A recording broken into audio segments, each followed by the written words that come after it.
ओम साई राम, जय साई राम। जैसा कि मैंने अपने पिछले साई चमत्कार में आपको बताया कि किस तरीके से बाबा कुश्ती में किस तरीके से हारे, अब ये उसका आगे का पार्ट है, मैं आपको बताने जा रही हूँ। साईं बाबा और मोहिउद्दीन की कुश्ती के कुछ वर्षों के बाद जोहर अली नाम का एक मुस्लिम फ़कीर रहाता में अपने शिष्यों के साथ रहने आया। वह हनुमान मंदिर के पास एक मकान में डेरा जमा कर रहने लगा। वह अहमदनगर का रहने वाला था। जोहर अली बड़ा विद्वान था। कुरान शरीफ की आयातें उसे मुँह ज़बानी थी। मीठी बोली उसके अन्य विशेषता थी। धीरे धीरे राहता के श्रद्धालु जन उससे प्रभावित होकर उसके पास आने लगे।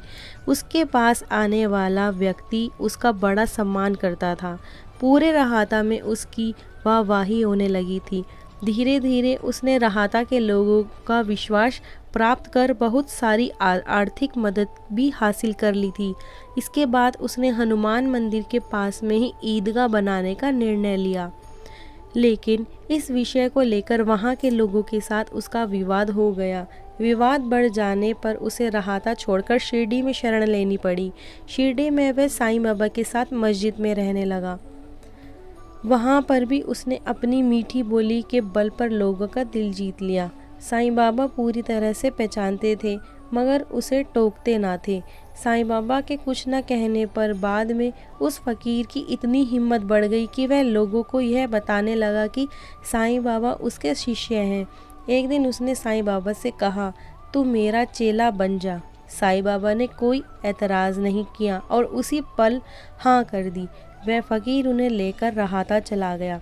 गुरु यानी कि जोहर अली अपने शिष्य यानी कि साईं बाबा की योग्यता को नहीं जानता था, लेकिन शिष्य साईं बाबा गुरु जोहर अली के अवगुणों को भली भांति जानते थे।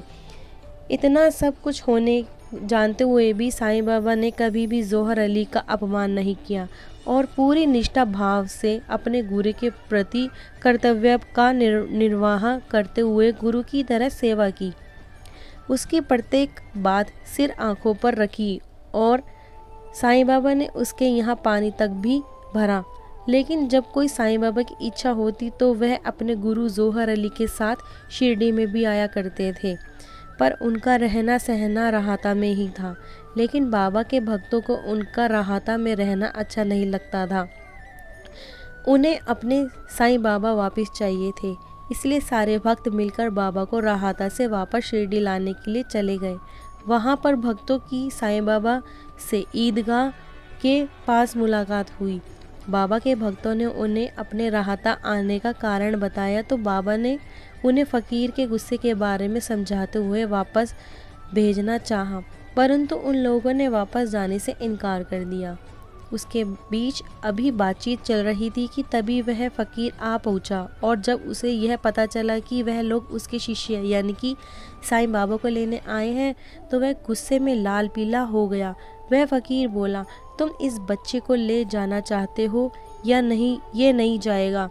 फिर दोनों पक्षों में काफ़ी वाद विवाद होने लगा। अंत में लोगों की जिद के आगे फ़कीर सोच में पड़ गया और अंत में यह निर्णय हुआ कि गुरु शिष्य दोनों ही शिरडी में रहें। आखिर दोनों शिरडी वापस आकर रहने लगे। इस तरह उन्हें बहुत दिन शिरडी में रहते हुए बीत गए। तब एक दिन शिरडी में एक महात्मा देवीदास और जोहर अली दोनों में धर्म चर्चा होने लगी तो उसमें अनेक दोष पाए गए। महात्मा देवीदास साईं बाबा के साथ चांद पाटिल के साले के लड़के की बारात में 12 वर्ष पूर्व शिरडी आए थे। उस समय उनकी उम्र लगभग 10 से 12 वर्ष की रही होगी और वह हनुमान मंदिर में रहते थे। वह सुंदर और बुद्धिमान थे, यानी वह ज्ञान और त्याग की साक्षात मूर्ति थे। तात्या पाटिल, काशीनाथ तथा अन्य कई लोग उन्हें गुरु की तरह मानते और उनका सम्मान भी करते। तब हारने के डर से जोहर अली रात में ही भागकर बेजापुर गांव में चला गया। फिर कई वर्षों के बाद एक दिन वह शिरडी आया और साईं बाबा के चरणों में गिरकर रोकर माफ़ी मांगने लगा। उसने साईं बाबा की महत्ता को दिल से स्वीकार कर लिया। उसका भ्रम मिट चुका था कि वह स्वयं गुरु है और साईं बाबा उसके शिष्य। उसकी सच्ची भावना जानकर साईं बाबा ने उसे समझाया और आध्यात्मिक उन्नति का मार्ग बताया। तो ये था आज का हमारा साई चमत्कार। कि किस तरीके से जो जौहर अली थे वो बाबा के चरणों में नतमस्तक हुए। तो ऐसे और भी मेरे आगे चमत्कार आपके समक्ष आते रहेंगे, और मेरे पिछले कुछ और चमत्कार हैं, पहले आप उनको सुनिए, फिर आगे अगर ये सुनेंगे तो आपको और समझ में आएगा। ओम साई राम, जय साई राम। आज के लिए इतना ही।